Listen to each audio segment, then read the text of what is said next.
Welcome to the Freight Buyers Club. I'm Mike King, and today I'm joined by Mark McCullough, Chief Executive Officer of Gebrüder Weiss North America, based out of Chicago. We're getting into carrier consolidation, tariffs, freight fraud, AI automation, and how Mark ended up in this industry. Now, that last one involves a funeral, a few beers, and a South African relative. Let's get into it. Hello, Mark. Welcome to the Freight Buyers Club. Morning, Mike. Good to be here. Thanks for having me. Pleasure. Mark, I think in that intro there, I should have checked. We went through the pronunciation of Gebrüder Weiss, and I didn't go through the pronunciation of your name, and I feel like I might have just like Scouse Liverpool massacred it, because in Liverpool it's very Irish. We go McCullough. How do you say it? I say it McCullough, but that's perfectly fine. McCullough is perfectly fine. I think with your accent, it plays well. So it's okay. Fine. Yeah, I can do a lot of damage to the German language as well. Stick away from that one, I think. Yeah.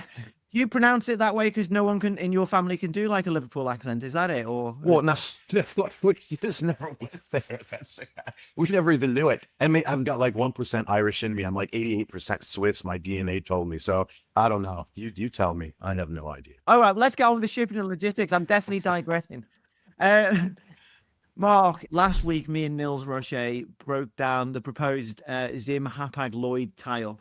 How do you see that? Is that a good deal for freight buyers or just less competition dressed up as efficiency?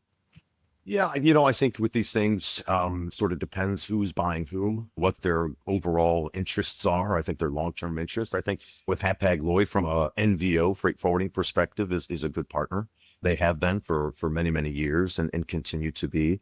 And from a ZIM perspective, we do a lot of work out of Israel as well, and we've used them quite extensively over the years.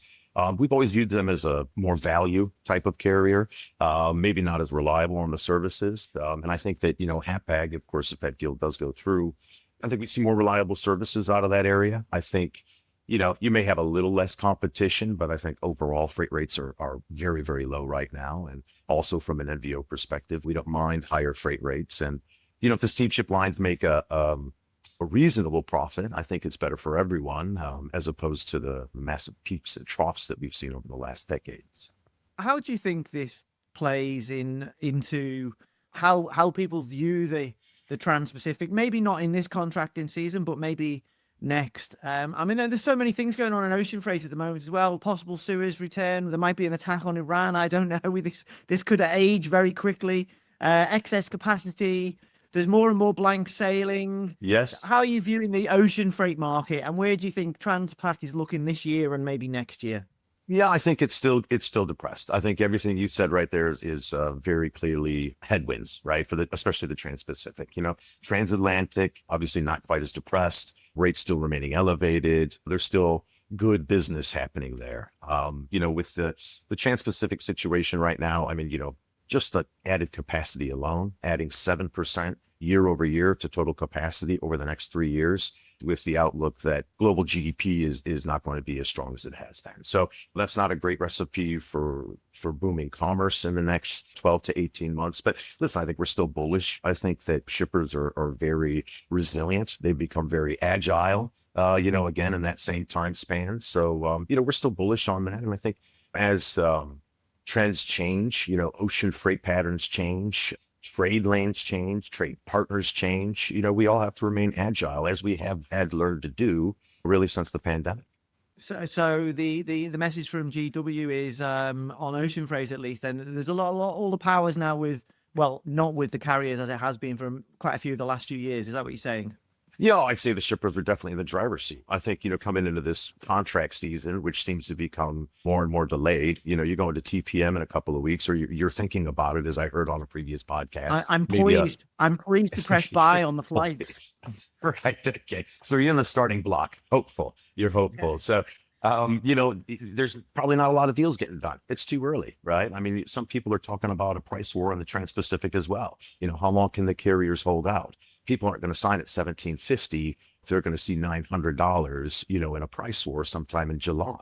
That's just some speculation there, but it's certainly possible.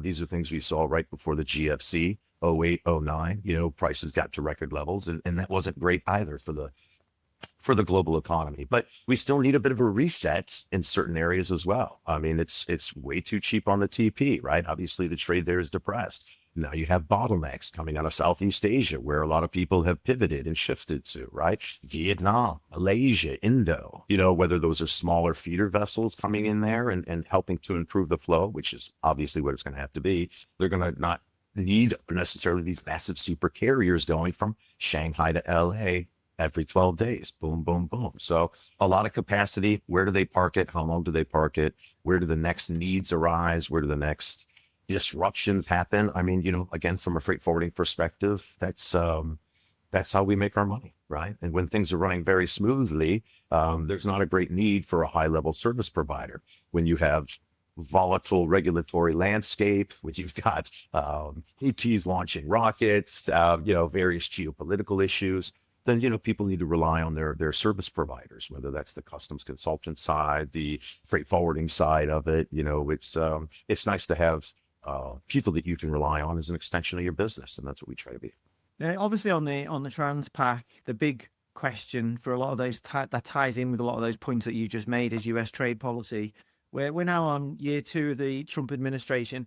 Just to characterize it, I guess year 1 was tariffs, pauses, exemption, more tariffs.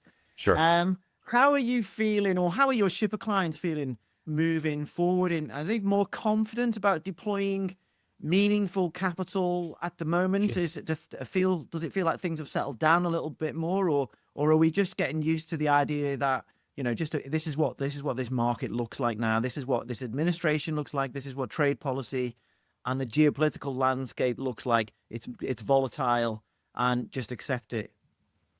I think that, we don't have much choice in some of those regards, right? But I think that, talking to business leaders, our partners and customers, and also industry peers, it's hard to formulate long-term strategies, right? When there's, the possibility of major disruption within 24 hours, 48 hours, 60 days, 90 days, whatever the case may be. So I think that a lot of us are looking for a little bit more federal guidance. We should get some rulings out of the Supreme Court. And I think that, as long as there's a process to this that gives it a little bit more predictability, business owners, business leaders can pivot more easily, right? But you can't blame them for being a bit risk averse, in this stage, because, if you go from India, they start buying fuel out of Russia again, 50% extra, right? I'm down here in Houston, where, again, we've said it before, shippers have become incredibly resilient over the last few years with pandemics and what have you. But this town is booming in Houston, but it runs on steel. Oil and gas and equipment and everything runs on steel. And we have the world's most expensive steel right now, right? So shippers are trying to balance that. We're using bonded facilities, right, to mitigate the impact, or at least be able to spread out the economic impact for these guys. And it still remains to be seen who will survive and who won't. Most newsreels or whatever that we see, show that about 95% of the tariffs are being absorbed by the consumer. So I don't see how long that plays out. There's going to be players that don't survive this in terms of retailers, and they just don't know yet. So as a freight forwarder being in the middle, we certainly see a lot of the industry trends, but we also take on a lot of the risks, right? We take on the AR risks. We outlay the cash. We outlay a heck of a lot of duty as well, for our customers at times. So, we take on a lot of risk for these guys, but that's why the partnerships are important. So we talk about these things in great detail with our customers and with industry peers. It's important to talk about these things. And when necessary, speak to your local senators. I mean, we have to push certain things through where possible. Mark, that's a really interesting point you're making about the senators. Are you sort of saying that you're talking to people, they're having these boardroom conversations about, we want to do this, we want to do that with our inventory, or where we're sourcing our product, but we can't because of the uncertainty. We would like to get out of China, but we just can't make that decision because we don't know what's going to happen in Mexico. We don't know what's going to happen in India. We don't know what's going to happen in the US. We don't know how much steel's going to cost, this type of thing. Correct. No, that's exactly what it is. I mean, it is the uncertainty, right? You can ship everything you want to Vietnam, where we seem to have a pretty good relationship right now from a geopolitical perspective, right? But that can change relatively quickly, with this administration. And that uncertainty makes it very difficult to deploy meaningful capital or to enact a long-term strategy. So a lot of our customer partners do is they have a 3-tier strategy, right? You have this, up until that, if this happens, we pivot to there. They're getting manufacturing done in various areas. Some is coming back, whether that's near shoring, friend shoring. You don't know what the situation is going to be coming out of Canada, but clearly we need the minerals out of there. So it is volatile, and it is uncertain. And I think, again, with just some more federal guidance, you're going to see a lot more confidence. I think you're going to see a lot more deployment of capital. There's a lot of dry powder on the sidelines. People are ready to spend money, but if your product is going to be 50% more expensive in the next 3 days and you don't know it, it's incredibly hard to plan. Of course. That's great, Mark. Thank you. Let's take a quick break there. Boost your EBIT by 10% in just a few months? Sounds like another empty promise, doesn't it? Maybe we'll tell you it's magic. A sprinkle of fairy dust and poof, your profits soar. But here's the deal, no fairy dust, just proven results. We've slashed late billing by 80%, recovered millions in missed revenues and cut cash cycles by 5 days for some of the world's biggest forwarders. Real numbers, real impact, real fast. If you're ready to find out how we do it, visit www.ontegos.cloud. Welcome back, everybody. Right, this one I think will surprise people. Freight fraud is costing Gebrüder Weiss hundreds of thousands of dollars a year, and it's targeting your sales culture specifically. How does that work, and what are you doing about it? What type of fraud is this, firstly? Yeah, it's mostly related to FTL, full truckload fraud, right? We invested heavily into full truckload about 4 years ago. We brought a director over, Kevin Sendry, and his team, and they've done an incredible job. I mean, they've just done an amazing job bringing this product into Gebrüder Weiss here in North America. But with that, of course, comes some of the pitfalls with the fraud situation. And over the last 4 years, of course, it's only become more prevalent in this aspect of our business. So I was a little surprised to find out that it was up to $600,000 what GW lost last year. And it starts out simple and it becomes more and more sophisticated. So I can tell you, in the early days, they would call us. We're, advertising on Google or, inbound logistics or wherever it may be. And they call our sales guys and they say, hey, I got this urgent shipment. It's 2 skids out of LA. I need it in Brooklyn tomorrow. Right. And of course, we're excited. Boom. We don't ask questions. We pick it up. We ship it. We pay the carrier, who's got a legitimate motor carrier number, legitimate insurance certificates. Everything checks out with all the vetting tech that we have. We'll talk a little bit about that later. Everything checks, everything fine, right? But the salesperson doesn't ask, why do we need 2 skids of rice from Long Beach to Brooklyn in 4 days, right? So, turns out $7,000, absolutely double brokered. We paid the guy, the trucker never got paid, a situation we're out $7,000. That's how it starts. And how it's evolved over the last couple of years is what we have right now. And we get a call from a customer. They'd like to do some loads from Chicago to Ohio. Perfect. We do it. Everything checks out. The website checks out. The credit checks, MRC, everything checks out.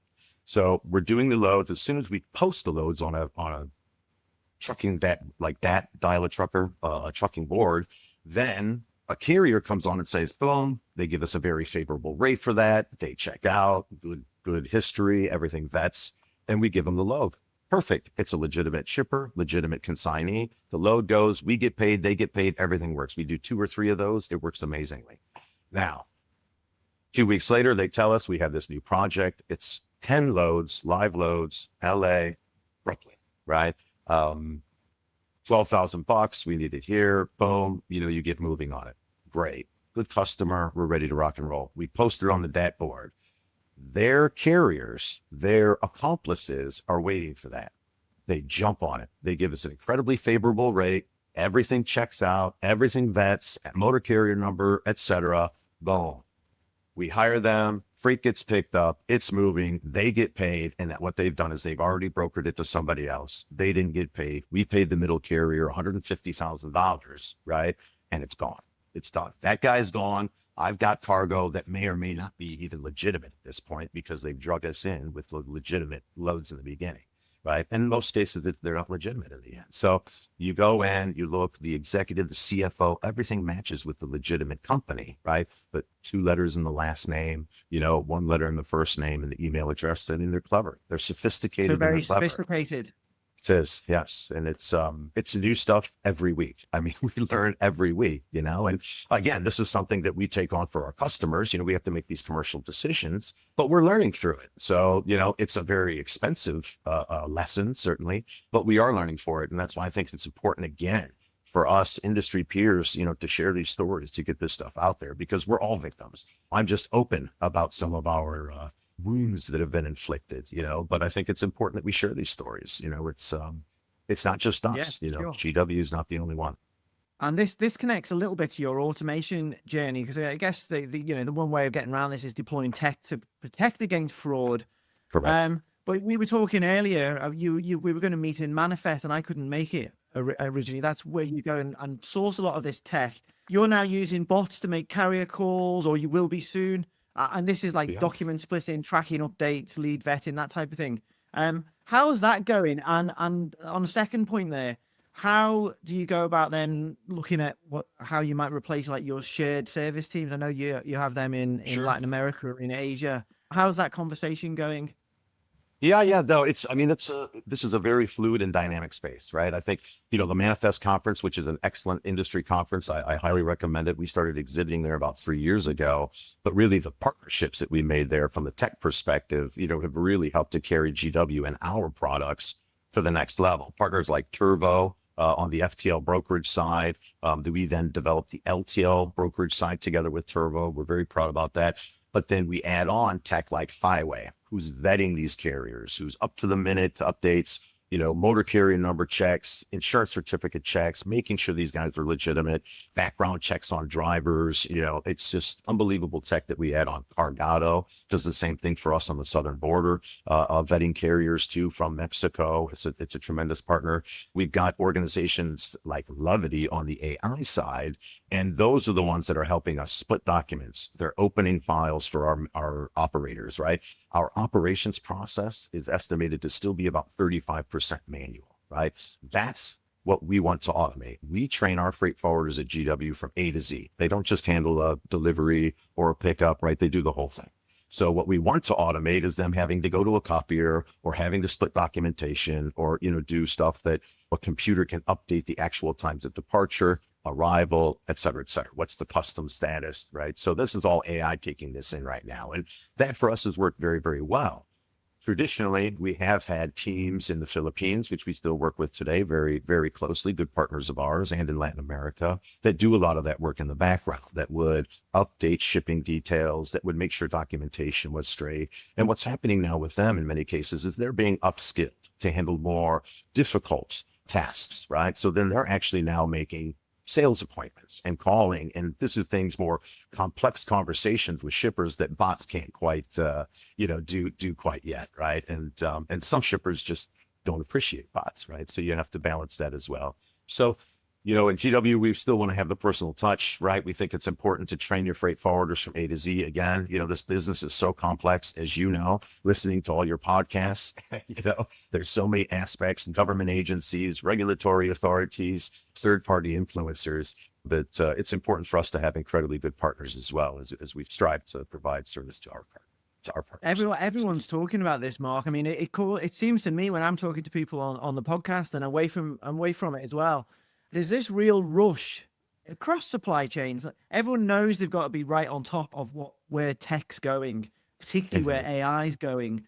And everyone's also anxious about making the wrong decision. They want to grasp the opportunity, but they're worried about getting it wrong. And there's so many providers out there, all trying. Many of them probably won't be around next year. Sure.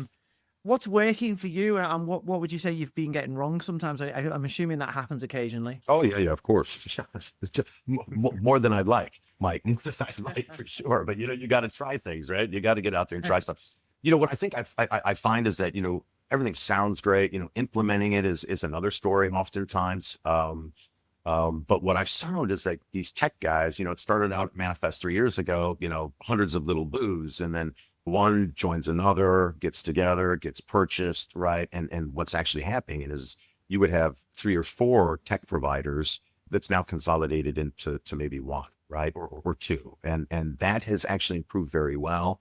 I would say that, what doesn't work necessarily is don't overestimate how good your own data is. because I think that that's where a lot of people go wrong. If your data is not in a good place right now, don't go and make those investments, because I spent way too much money way too early and our data was crap, to be perfectly frank. So, it was all over the place. We didn't have the right carriers in areas, whatever the case may be. And we needed to clean a lot of that stuff up, change the processes to make sure that the data was of an acceptable level, 95%, in order for the AI to work properly. Because if you're only giving it bad data, that's really what it's going to spit out. Very interesting point you make there, Mark. I'm talking, I don't normally mention our sponsors, but I speak to Oliver Gritz, who's the CEO of On Tigos Cloud, quite a lot. And he's always banging home to me that none of this tech works if you haven't got the foundation of understanding and being on top of your data. Can you give us a bit more of an example about why that makes things go wrong? Well, you know what the problem is you've got the data in many cases, right? But in all cases, organizations, larger organizations, more easily, you get a little siloed, right? You've got your contract logistics, you've got your legal, you've got your compliance, whatever the case may be, ocean, air, et cetera. And at the end of the day, these things all work together in some way, right? And so the data, if you have too much, I literally had to train AI to clean our data.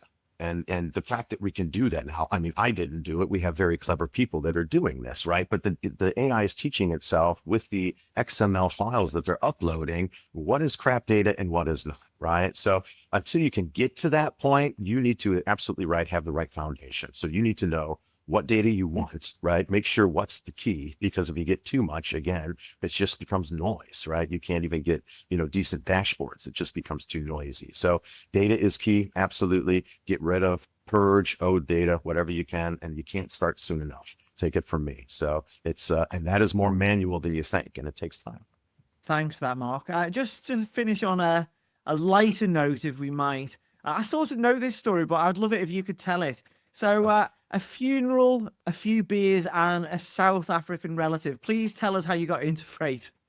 Yeah. Okay. Yeah. That's it's a roundabout sort of way. So I'm originally from Northwest Ohio, a small town outside of Toledo called Walbridge. And my uncle, my mother's brother, had married a South African woman and moved away. And I really never saw him for a long, long time. And then his mother, my grandmother, passed away when I was about 19.